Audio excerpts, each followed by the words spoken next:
এখন দাঁড়িয়ে রয়েছি, আমার বাঁ হাতে হচ্ছে সাবমেরিন মিউজিয়াম আর আমার ডান হাতে পেছনে রয়েছে এয়ারক্রাফট মিউজিয়াম। তো আমরা এই দুটো জায়গা কভার করব, বাট আমাদের হাতে খুব কম সময় রয়েছে। রাত্রি 9টা হচ্ছে ক্লোজ হওয়ার টাইম। তো যত তাড়াতাড়ি পারবো এই সম্ভব এইগুলো হচ্ছে ক্লোজ করে নেওয়ার চেষ্টা করবো।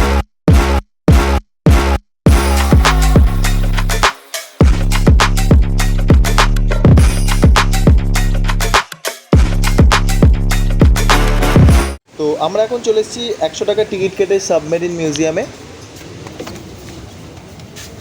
একটা অরিজিনাল সাবমেরিনের মধ্যে তোমরা পেছনে দেখতেই পাচ্ছ প্রচুর পরিমাণে যন্ত্রপাতি যেগুলো রয়েছে।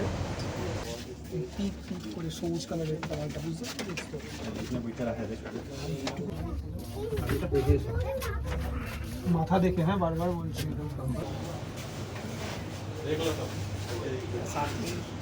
এগুলো টর্পেডো থেকে যে যাওয়ার যে রাস্তাগুলো রয়েছে সেগুলো সম্পূর্ণ খুবই ন্যারো এবং অনেক নিচু, তোমাদেরকে দেখাবো কতটা। আর এত যন্ত্রপাতি রয়েছে এইটুখানি জায়গার মধ্যে, হচ্ছে খাওয়া, স্নান করা থেকে শুরু করে ঘুমানো সব। আর আমরা এইখানে আসছি এখন, এইখানে একটু এগো এসি রয়েছে। আর এই যে ওপরে যেটা রয়েছে এখান থেকে ওপর দিয়ে উঠে দেখা যায় টেলিস্কোপ দিয়ে কিচেন। আর এখানেই নাকি রান্না হতো সবার জন্য। ইডলি বানিয়ে রেখে দিচ্ছি যেহেতু এখানে আছে। ভাই কিছু জিনিসপত্র, এত জিনিসপত্র, এই এত নব, এই এত মিটার, কোনটা অক্সিজেন মিটার, কোনটা কি, মানে আমাদের তো মাথার বাইরে দিয়ে চলে যাচ্ছে। কিন্তু যারা কাজ করতেন তাদের তো হ্যাটস অফ, ইন্ডিয়ান নেভি।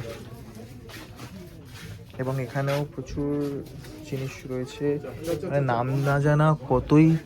এই যে একটা মানুষ এখানে সোজা হয়ে দাঁড়াতে পারবে না, এতটাই ছোট। মোর্স কোড দিয়ে এখানে হচ্ছে রেডিও রিসিভার, এখানে হচ্ছে, এখানে এইটার মধ্যে এতগুলো এইটা হচ্ছে যারা এই সাবমেরিন চালিয়েছিলেন বা যারা, এটা হচ্ছে সেই স্যুট।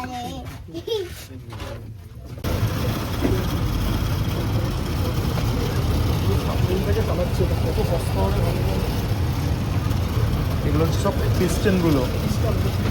পরে আমাদের যাবার ইচ্ছা হচ্ছে এয়ারক্রাফট মিউজিয়াম, যেটা হচ্ছে ঠিক রাস্তার অপোজিটেই রয়েছে।